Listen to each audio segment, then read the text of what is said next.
رمضان المبارک میں کچھ مسائل لوگوں کو درپیش ہوتے ہیں اور اکثر انہیں مسائل کو ریپیٹ کرتے رہتے ہیں لوگ. تو اس حوالے سے میں چند چیزیں آپ کو عرض کر دیتا ہوں کہ جن چیزوں سے روزہ ٹوٹتا ہے. سب سے پہلی بات تو یہ ہے کہ مفسدات صوم میں یعنی روزے کو توڑنے والی جو سب سے بنیادی چیزیں ہیں وہ ہے کھانا پینا.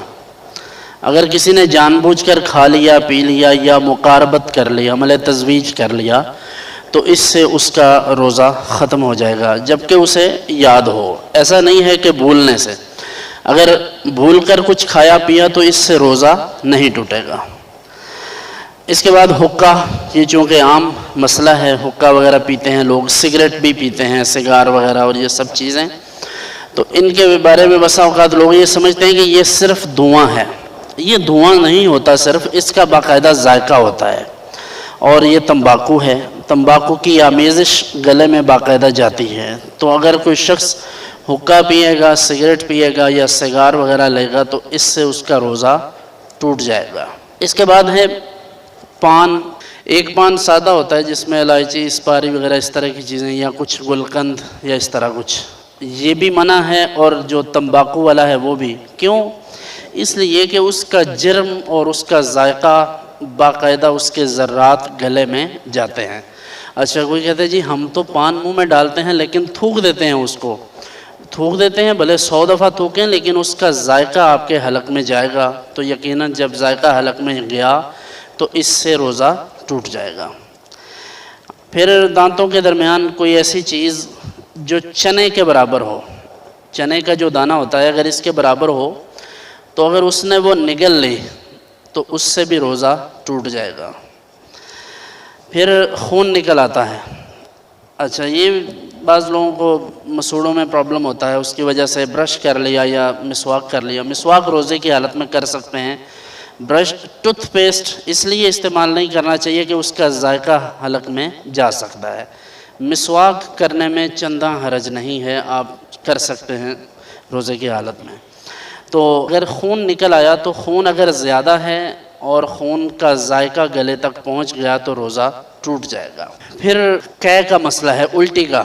یہ الٹی آتی تو نہیں ہے عموماً لیکن اس کا مسئلہ بہت آتا ہے.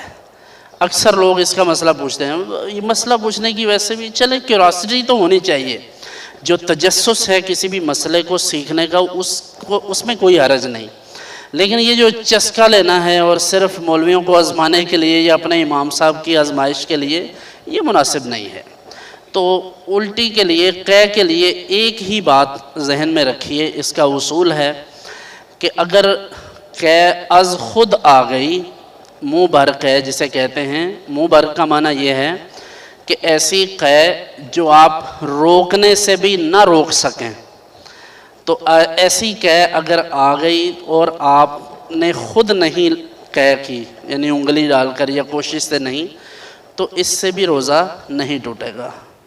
روزہ ٹوٹنے کی یہی صورت ہوتی ہے کہ آپ کسی چیز کی قے خود کرتے ہیں، انگلی منہ میں ڈال کر یا کسی وجہ سے، تو قے سے روزہ نہیں ٹوٹے گا. اسی طرح فسد لگوانا، پچنے، جس طرح صحیح حدیث سے ثابت ہے، بخاری شریف کی حدیث ہے، عبداللہ ابن عباس رضی اللہ تعالیٰ عنہما سے مروی ہے کہ رسول اللہ صلی اللہ علیہ وسلم روزے کی حالت میں فسد یعنی پچھنے لگواتے تھے جس میں مبارک سے خون مبارک نکلتا تھا. تو اس کا مطلب یہ ہے کہ روزے کی حالت میں کسی کو خون دینا، یہ اس صورت میں ایک چیز پیش نظر رہے کہ اگر آپ نے اتنا خون دے دیا کہ آپ کو ویکنس ہو جائے اور آپ کا روزہ خراب ہو تو یہ مکروہ ہے.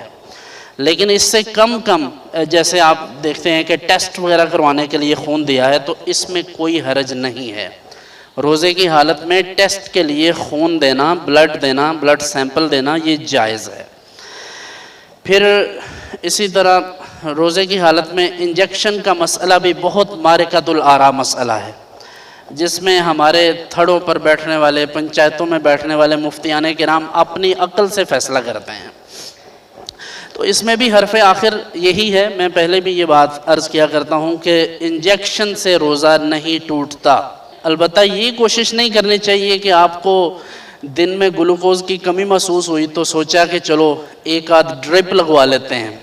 یہ مقصد نہیں ہے مسئلہ بیان کرنے کا. مسئلہ بیان کرنے کا مقصد یہ ہے کہ آپ کی حالت ایسی ہے کہ آپ کو بخار ہے، بیمار ہیں یا کوئی مسئلہ ہے، تو آپ کو ضرورت پڑی روزے کی حالت میں تو آپ انجیکشن لگوائیں تو آپ کا روزہ